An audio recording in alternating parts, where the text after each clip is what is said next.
Армысыздар, құрметті қыз-келіншектер. Босану, әйел босанғаннан кейін қандай күтімді талап етеді, қандай күтім керек, сол жайында тоқталғымыз келеді. Әйел босанғаннан кейін әрине міндетті түрде ол 40 апта, яғни 9 ай бойы көтерген нәрестені өмірге алып келгендіктен, нәресте үшін де, әйел үшін де ол үлкен стресс, Сондықтан міндетті түрде атамыз қазақ бұрыннан 40 күн әйелді 40-нан шыққанша шілде терін шығарып, жаңағы қойдың етіне шілдеханаға жаңағы әдейілеп қалжалаған. Оны білесіздер. Не үшін? Өйткені үлкен әйелге күтім керек.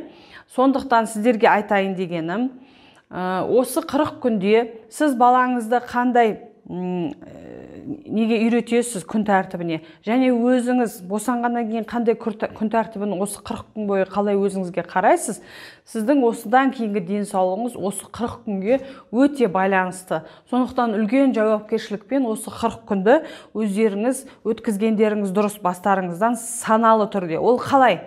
Бірінші кезекте міндетті түрде тамақтану гигиенасын, тамақтанудың жолын таңдауларыңыз керек. Бұл 40 күнде сіз көптеген сорпа тамақтар ішкеніңіз дұрыс, етті, белокты тамақтар ішкеніңіз дұрыс.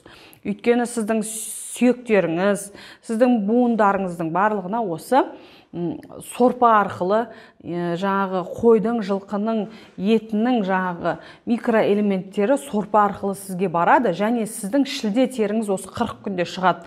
Шілде теріңіз 40 күнде шықса, сіз кейінгі кездерде сіз терлемейсіз, жақсы жүресіз. Ал сіз егер осы шілде тер шықпаса, сіз кейінгі 3 ай 4 айға дейін терлеп, тер ұстап, ертең ауырып қалуыңыз мүмкін. Осы жөнінде, тамақтану жөнінде айтып кетейін.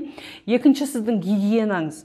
Сіз босанғаннан кейін 40 күнге дейін босану жолы, баланың, яғни сіздің жыныс мүшелеріңіз астыңғы қынап, жатыр мойны толық орнына келмейді. Сондықтан сізге айтарым, көп келіншектер жыртылу болуы мүмкін. Сіздерге баланы отырып емізуге де рұқсат жоқ, тек жатып, жантайып, болмаса тұрып жүру керек. Осыны сіздер міндетті түрде дәрігер нұсқаулықтарын орындауларыңыз керек. Өйткені сізге келешекте де қынап керек, жатыр мойны жатырыңыз керек қой. Осы баланы тудым болды, енді маған керек емес деген сияқты ойдан аулақ болыңыздар. Сіз әр органдарыңызға өзіңізге жауапкершілікпен қараңыздар. Өйткені сізге осы 40 күнде сіз дұрыс қарамасаңыз, 40 күнде жыныстық қатынасқа түсуге болмайды күйеуіңізбен. Неге? Өйткені жаңағы босану жолдары ашық тұрады, жаңағы жыртылулар, трещиналар болады, солар арқылы инфекция кіруі мүмкін. Және де күйеуіңіз керісінше одан ары жарақаттап, жарақаттың орнының жазылуын ұзартып жіберуі мүмкін. Сондықтан көбінесе 40 күнге дейін жарақаты бар келіншектерге біз күйеумен қосылуға рұқсат бермейміз. Бірақ енді менің тәжірибемде кездесіп жатады. Бір келіншектер болады, 40 күнге дейін шыдамады күйеуім, міне 20 күнде 2 аптада біз қосылып қойдық деп келіп жатады. Ондай жағдайда көбінесе жаңағы жараның орны дұрыс жазылмайды, инфекция түскендіктен ол әйелдер выделение көп келіп жатады, ауру сезімі басым болады, трещина жазылуының орнына керісінше үлкейтіліп алатын жағдайлар да кездескен. Сондықтан оған асықпаңыздар, бұл уақытша деп күйеуіңізге түсіндіруге тырысыңыздар. Егер сіз жазылып, 100% денсаулығыңыз жақсы болып шығатын болса, сіз барлығына да үлгересіз, және күйеуіңізге де қарап үлгересіз. Оны түсіндіріп айтқанда ештеңке жоқ деп ойлаймын. Және үлкен осы гигиена жағына үлкен мән беріңіздер.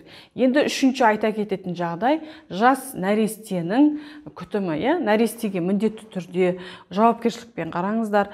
40 күнде нәрестені шомылдырып, майлап, осы 40 күнде салмақ жинап, осы 40 күнде баланың бойы да өседі.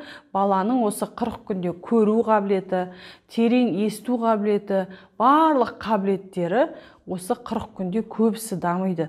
Сондықтан соған сіздер көбірек мән беріп, жауапкершілікпен қарауларыңызды сұраймын. Егер менің парақшамда басқа да тақырыптарды қозғағанымды қалап жатсаңыздар, комментарияға жазыңыздар, тіркеліңіздер, маңызды ақпараттармен таныстарыңызбен бөлісіңіздер. Рахмет, сау болыңыздар.